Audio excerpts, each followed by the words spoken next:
Bismillahirrahmanirrahim. Assalamu alaikum and a very warm welcome to World this morning. I'm your host Hajra Sakti and joining me is my wonderful co-host Ahmed Nawaz. Assalamu alaikum Ahmed. Wa alaikum assalam. Good morning. How are you? Alhamdulillah, I'm fine.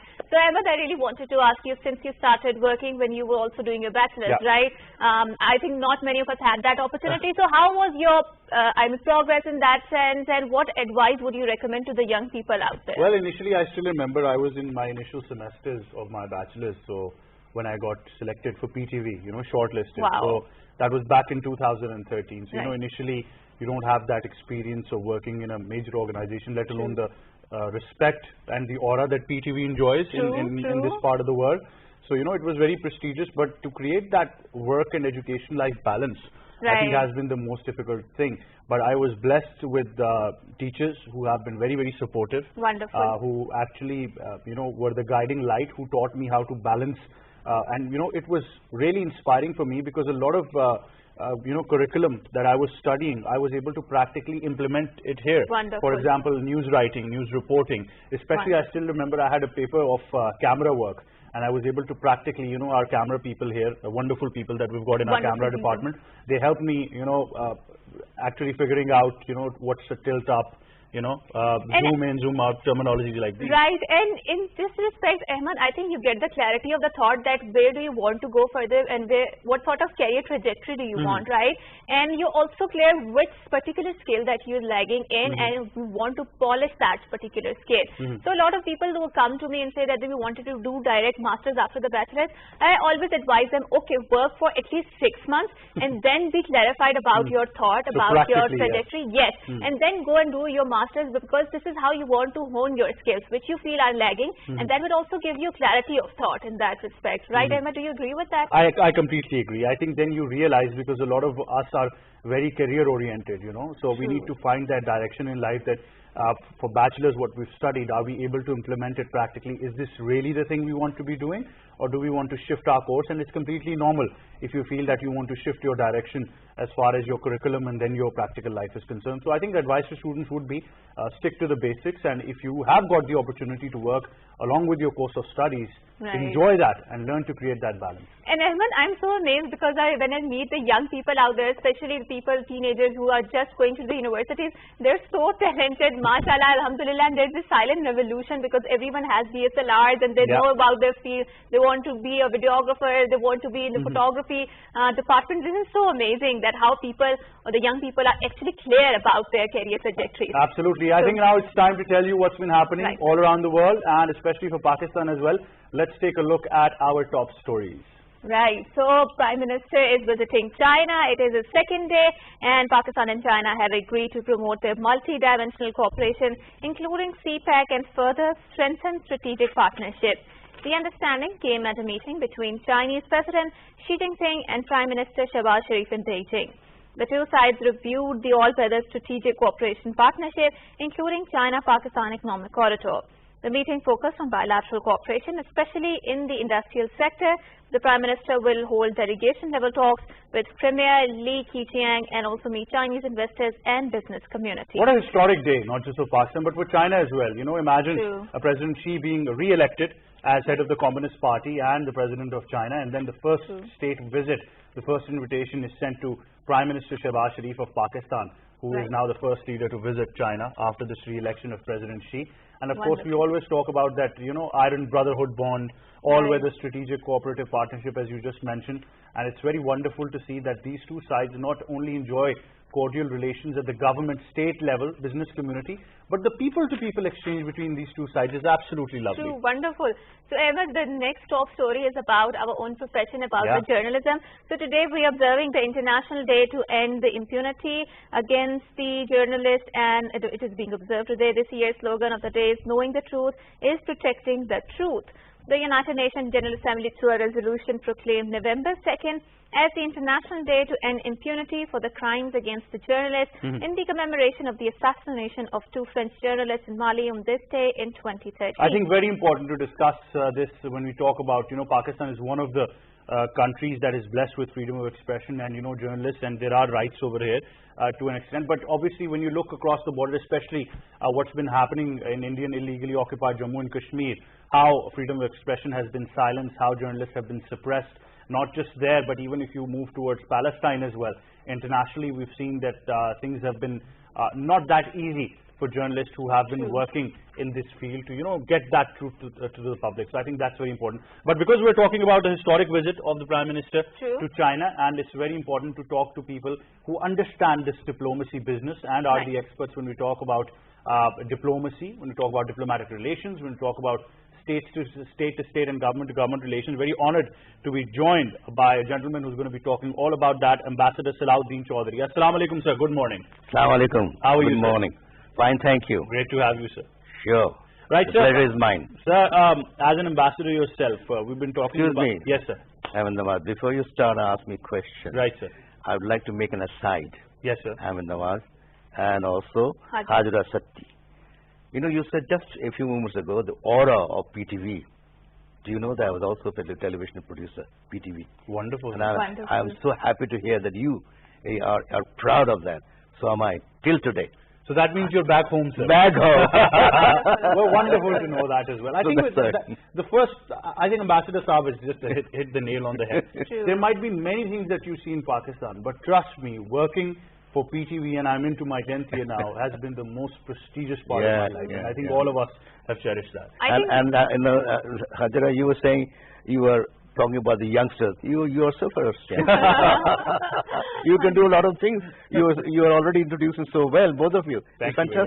Thank you so much. So, sir, talking about the importance of this visit to China, and especially after the completion of the 20th Congress of the CPC, how do you see this entire visit? You know, before going to the answer, I would like to just mention one very important element, and that is the Pak-China relationship has been for a very, very long time, since the independence of China itself, and of course since the time when Richard Nixon, the United States of America, they was facilitated to become friends to China, and that was probably the beginning of Pakistan's position vis-a-vis People's Republic of China. Having said that, the current visit of Prime Minister Shehbaz Sharif, I think, can be seen in that perspective, and also in the current situation. This is his maiden visit to China in the context of having become this Prime Minister last April. And a lot of importance is being given to this particular visit because of the strategic partnership the Pakistan government is trying to develop with the People's Republic of China. As it stands, the relationship is cordial, not only that, but also deep and intertwined. It's like people say, a few moments ago I was telling you, deeper than ocean, sweeter than honey. Higher than the Himalayas, deeper than the ocean and sweeter than honey. It's a very common going. Right. And that's why we feel proud. Just as I'm proud of PTV, we as a nation in Pakistan are proud of that situation, our relationship with China. And the importance of the Prime Minister's visit particularly should be seen in the perspective of what we are going to achieve next. A, we're going to develop further and further the understanding which already stands.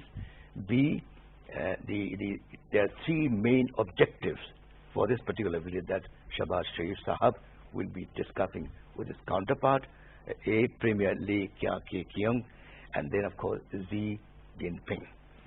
So three aspects. One is the CPEC, what you mentioned, the China-Pakistan Economic Corridor, and in that context, the slowing down that happened before about 6 or 7 months ago during the previous government's time, that slowing process has to be reversed. So what Prime Minister Shehbaz Sharif has said in his article that he wrote from the PM's office, he mentioned that we have to revive that standing, the relationship in the context of CPEC. You see, and that's why and the confidence building is very important. There were certain, say, conceptual, probably, I would not say misunderstanding, conceptual difference, or not even difference, there was, grew among the Chinese leadership before Mr. Shahbaz Sharif became the Prime Minister. And that has to be reversed, and revival must take place. This is one. CPEC. CPEC is very important for Pakistan because it involves multi-billion projects. True. And multi-billions are involved. Chinese government, they are providing the support and everything. So revival is very important. How? Number one, the projects regarding the road network has to be revived. The network which reaches to Gwadar, a new port that we are trying to develop. And that port is also going to be extremely important in the whole of Southwest region, BRI, under BRI. And once that port is developed, the economic revival also in the context of the whole country will take place. Number one. Number two, the trade and investment. With China also trade slowed down. That has to be again reversed, and investments have to come in. So Prime Minister Shahbaz Sharif is going to address the whole business and commercial community of People's Republic of China, alongside number of Pakistani businessmen there, to develop B2B, that is business to business, relationship and ties, and also to see and invite and induce the Chinese people in the business circles to come to Pakistan and invest. Invest is one thing which has slowed down. Two reasons: one, probably not enough proper administration, proper approach. B, because of the pandemic, the COVID-19, followed by what is the other one? For the climate in general. No. COVID-19. Yes, sir. And the second one followed by another virus. So the COVID had different strains. Yes. Okay, yes. Fine, fair enough.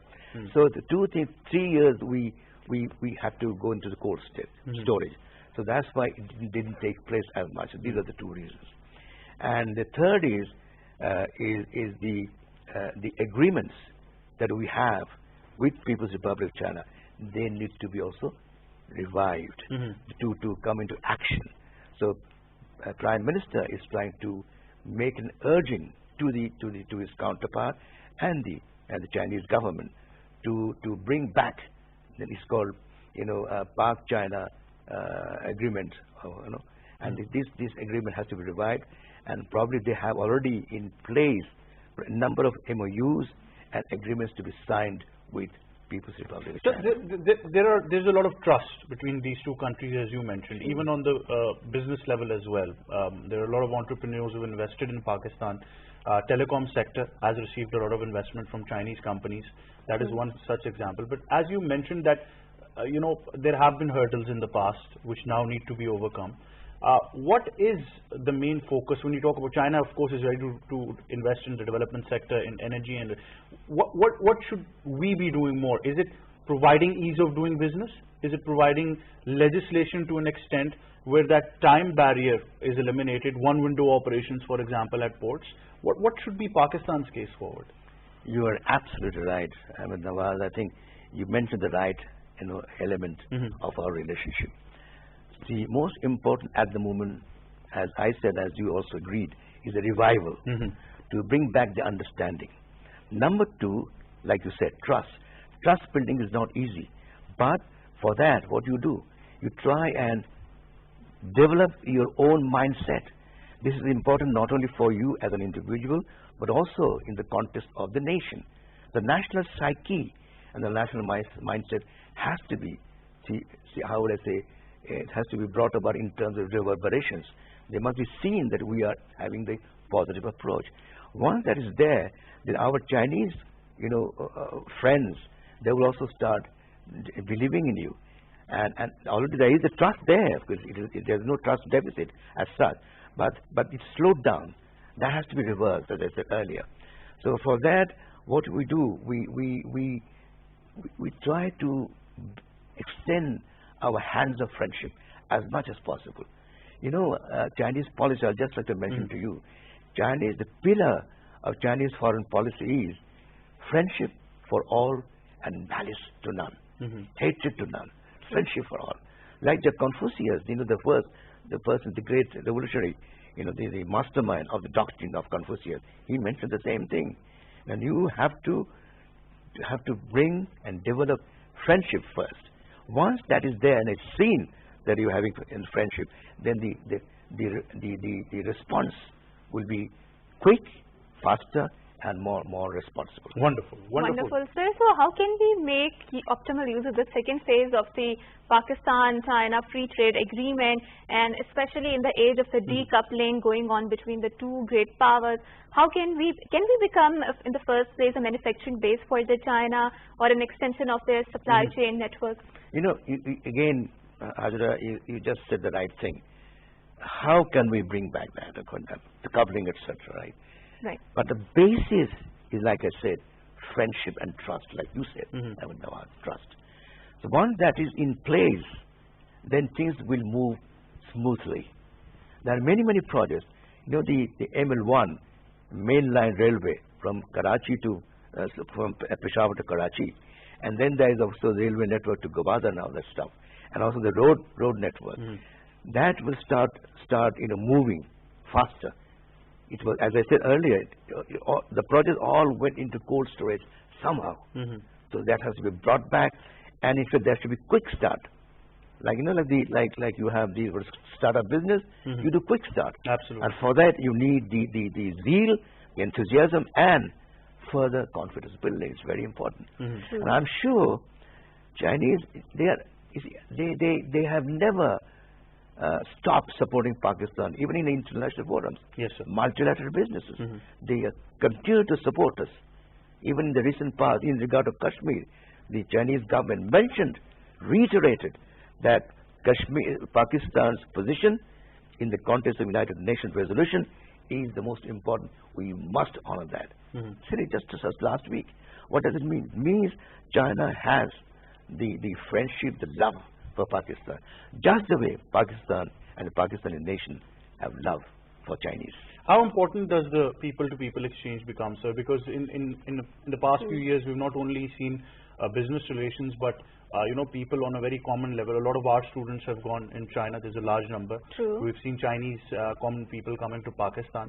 How important does that exchange of people-to-people become, and especially how we have always seen Chinese as our brothers, but how have Chinese perceived Pakistanis? You know, Ahmed Nawaz, here comes in the point of culture. The cultural amalgamation or the cultural understanding is extremely important. You know, because of the language is another factor. We have to somehow find ways and means to be able to understand each other by developing the language position, both Urdu and Chinese.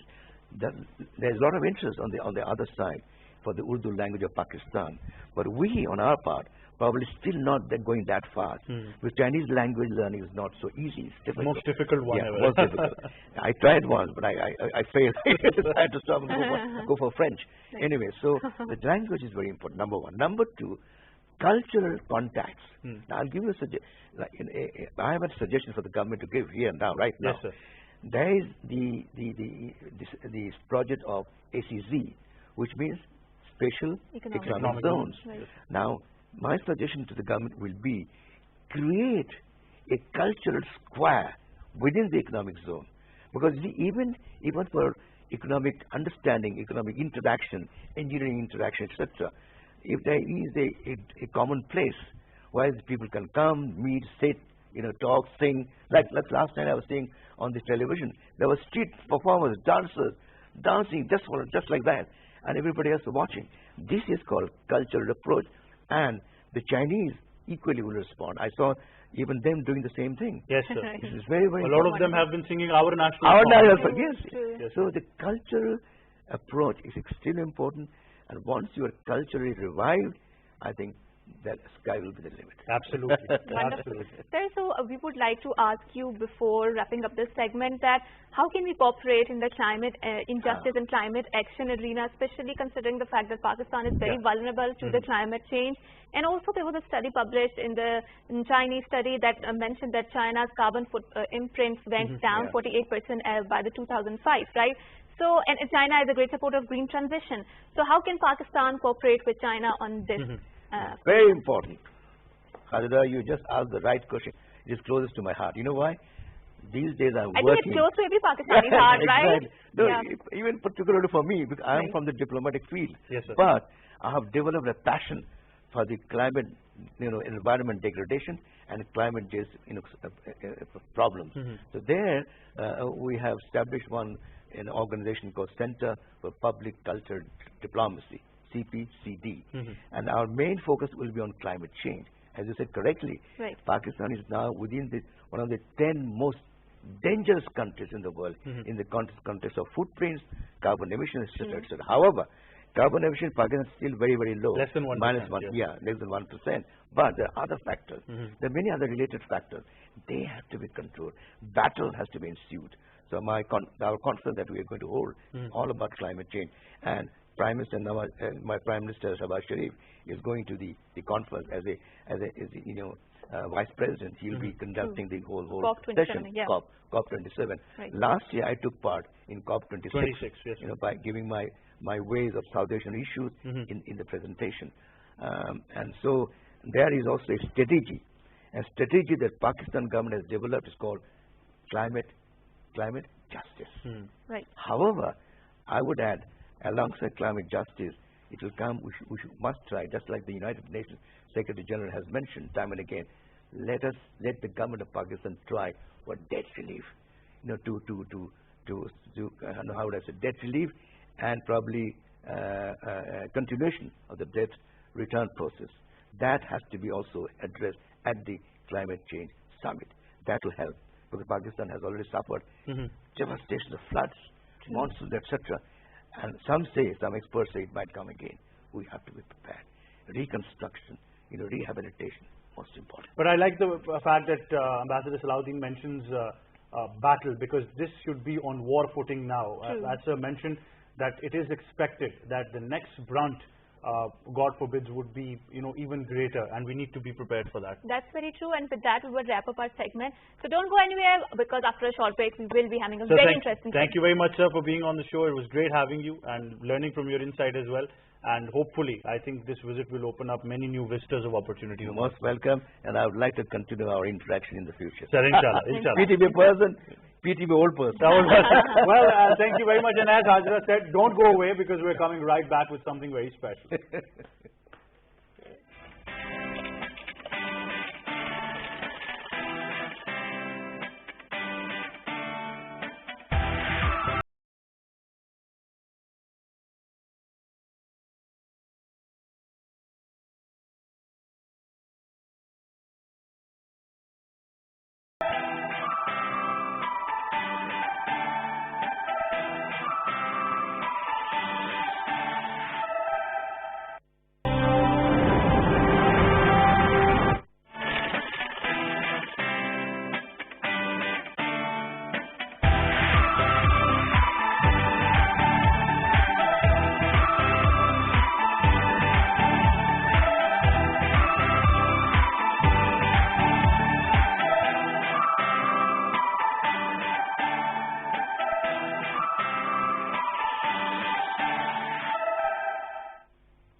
Welcome back, and before going on to the break, we were talking about the Pak-China relations. So Ahmed, I wanted to ask you this question. It's a bit tricky. So I'm pretty sure you meet a lot of people, because we are in the business of the media and there's a lot of exposure, right? So when you meet a person, what particular impact do you take in the first look? I think the personality is very, very important, and I know where this is going, but it is, of course, very important. Right. And I think the gentleman will tell you more who's in studios, but it's always said that you obviously do a lot of things for yourself, but how you're dressing is for others, because that is going to be your first perception. And if I take out this previous year, I did not realize how impacting it can be. And this gentleman who is in studios, I'm very lucky to say that he's reformed parts of my personality that you see, because he told me that, certain ways that you dress, certain colors that you're wearing, and I call him the power man, because he told me are very powerful. They display, something can display your leadership qualities. For example, if I'm wearing black, and a power tie, that will immediately signal to the other person, as human nature, that this is a person who's coming from a position of power. Right. But is it really the dressing that is impressive, or are other aspects of the personality, your character? I think everything. But look, immediately when a person walks up to you, what's the first thing that you do? You see them, right? Right. So your visual interpretation of them immediately starts. True. So I think that's the first part of it. Then, of course, the way that they talk, are they making any sense? Is it a quack or is it not? I think that becomes very important. But intelligence you gauge, then of course mannerism, traits come in, the way they're sitting, eating, talking about themselves. All of these things combined. But because the first thing is your visual interpretation, so I think that's why this becomes very important. So talk more on this and understand the science behind the image that you're portraying and you're perceiving as well. Very honored to be joined by somebody who is, of course, an international image consultant, an award-winning image consultant, all the way from the United States, but he's been working here in Pakistan in many fields, especially with PTV as well. He's reformed a lot of images in PTV world when we talk about the way that we are presenting ourselves. Mr. Hamid Saeed, Assalamu alaikum, good morning. Good morning, Walaikum Salam. How are you? I'm very well, sir. How are you? I'm great. I'm doing great. But like I said, the power man, the tie and everything displays that power. Appreciate it. Thank you very much. So like I said, and like I told Hajra as well, what would be your exact definition of how a person presents themselves? You said something very important. You said the first thing you look at is like how a person looks, right? Brian Tracy, is a big motivational speaker. You must have heard of his name, international guy. He said that you make your first impression in the first 1/10 of a second. So what's first 1/10 of a second? It's just a glance. You talked about some, what's inside you, what you're made up of, what are your expertise, what are your what are you known for? That is very important, no question about this. But your education, your experience, your skill set, you have to have that. But the first thing you look at is like, okay, who is this person? And non-verbally we communicate. So that's what basically we talk about that when we meet somebody. So there are first few impressions that we give. And obviously they are given by how we are dressed, the attire, then our body language, then our persona, then our personality, top to bottom, how we present ourselves. But just a small interruption here, Hajra. The way we present ourselves becomes very, very important. Not just in our business, but people have this misconception that okay, they're going to television, so probably that's what they're doing. But in every field of life, and you must have felt that as well. That's true. Ahmed and I wanted to recall an anecdote because one of my khala who's living in DHA, her car was stolen from her home because people came very suited-booted into our house in the morning time and they took the car away, and the guard never checked because he felt that they're very suited-booted, so there's some gentleman there, right? So Hamid this is how visual representation if can go burglars wrong. are dressing well, then it's about time the rest of the world does it. I tell you this, along those lines, I saw a news yesterday, and it just blew me away, that if you're a panhandler, how you should dress. And this guy was actually wearing a suit, tie and shirt, and he was given more money than a guy who looked very pathetic and kind of poor. So I think in that case also the dressing was no. On a serious note, what you say about yourself is very important, and you don't go into a meeting and say I'm a very successful person. You don't go into a meeting and say I'm a very confident person. You don't go into a meeting and say I'm a very trustworthy, credible person. You don't go into a meeting and says, I'm very elegant and I'm very, all you have to do is communicate, and this is where the nonverbal communication comes in. So let's say, for example, if a person comes to see you and he or she doesn't look successful, so what do they look? I mean, the opposite of successful is, they're not successful. So if you don't look successful, how far can you go? And same way, if you don't look confident. Now, confidence comes with from two things. I mean, one that you mentioned, your education, your expertise, you have grip on your content, and the confidence obviously flows through that. So that, like you said, that when you speak, you're making some sense of what you're talking about. But on the other hand, the confidence comes through how you look. And, we have all observed that, the day we look good, I mean, someday we look good, maybe by accident. When we go in front of the mirror, guess what happens? We say, oh, I like myself today. And then guess what happens? The confidence shoots through the roof. And with that confidence, you can go there and conquer the world. So that's what the second part, the confidence comes through. And actually, if you're a shorter person, 5'6" or under, you can also gain about a couple of inches because you stand like this, and this is another benefit of that. But these are secrets of imaging that you're telling us. But because you work with a lot of different segments of society, one pertinent misconception over here is that a lot of people now feel that to adjust into the corporate sector, they just need a good suit and they're on their way. Right. But one thing that you taught me, and I am actually honored to say that I learned from his experiences, that not every suit is made for every man. So you need to be selective there as well. Absolutely. I mean, you talked about the opening, the color. I mean, color is very important. So if you want to look powerful, I mean, their situation, there is a power dynamics in play, and people who are like, you're talking with them and they think like they're way up here and you are kind of here. How do you make it level playing field for yourself? So I would wear, man or woman doesn't matter, I would wear black suit. I mean, if I'm wearing a two-piece suit, I would wear the white shirt, red tie, and that's like the epitome of power. So why would I want to compromise myself going in there? And similarly, let's say if there's a situation where power is in play, but you also have to look approachable and, so that people could talk to you. Dark navy is a great color for that, for man and woman both. It has approachability, it also has power, and it has other two things in there as well. That, when you deal with somebody, you don't know what socio-economic level that they come from. And, you could, your audience could be from, affluent segment of the society or middle class or lower middle class or whatever. I'm talking about their background. But this dark navy, it falls well with all socioeconomic level people. Let's say, for example, you have 10 meetings in a day and you have a powerful meeting, then less powerful meeting. So you're not going to wear change suits all the time. So I would say dark navy would do that job. And for the credibility and trustworthiness, I mean, again, you can't go in the meeting and say, I'm trustworthy, credible, or you can have a sign up here, white shirt. White shirt, it shows trustworthiness, credibility. It shows also you're refined, polished, sophisticated. So in one color, it's all that. For women, you could incorporate white into that, either hijab or some trimming here, piping here. And so white, I think that will... we tend to stick around suits, but what's your case over here?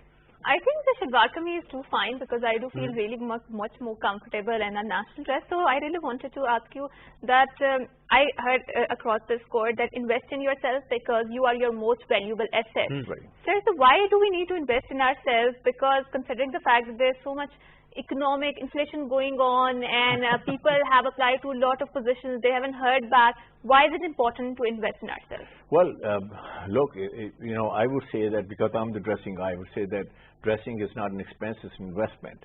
Just like education, because you're presenting yourself, and if you don't present yourself the right way, right image, obviously you're not going to be making that kind of an impact.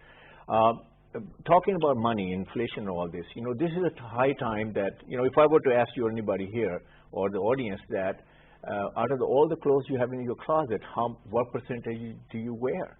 In most cases, I mean, 1%. I've done this survey from KP to all the way to Karachi, maybe 25 to 30.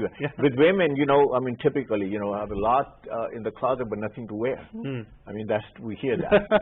So what happens is that 25-30% that we wear, 70% we are not wearing. So how did it get into your closet? Obviously, you paid a lot of money for this. So you had the money, you just blew it. So I would say that everybody has some fund, some budget, and I think they should invest wisely. My formula is this: buy less, buy right, and buy quality. That's how you will. Wonderful. What's your final words of wisdom to the younger lot out there? Well, I would say the final word would be that when you get up in the morning, you dress up. Remember that look in the mirror and see, like, if you look successful, if you look confident, if you look trustworthy, if you look credible, and then also look for who you're going to be seeing on that day. And dress for that, whatever that occasion is, and whoever your audience is, and you should resonate with them. And last thing would be, don't look good only one day. You should look good every single day. You should have a signature look about you. And it's not that, sometimes people see and they say, oh, you look great. And then a couple of days later, you look somewhat great. And the third day, are you the same person? So I would say, you should look like a brand and not a commodity. Well, wonderful. You should always look like a brand. But Hajra, I say this from experience and a person who's benefited from Hamid Saeed that, you know, people need to get in touch with him. Trust me. True. That's very true. And this brings me one anecdote, Ahmed, because I remember I was interacting with a guy who was a banker, and he specifically said because they were expanding their operations in the rural areas. So, you know, the people of the rural areas, they are mostly wearing shalwar kameez. And he said that our corporate instructions were specifically not to wear the three-piece suit like you are wearing, because the people of the rural area, they would get, they were not very enticed with the three-piece suit because they want them to feel more comfortable, to blend in and to develop that trustworthiness so that the business could come in. So this is the importance of... I want to add something, because you talk about shalwar kameez could also be made powerful. And how you make powerful shalwar kameez powerful is you wear with a coat, jacket, or a waistcoat. So always wear that. If you're going to wear just only shalwar kameez, then believe it or not, you're not going to have that great. Well, trust me, I've recently this has happened, you know, just a couple of days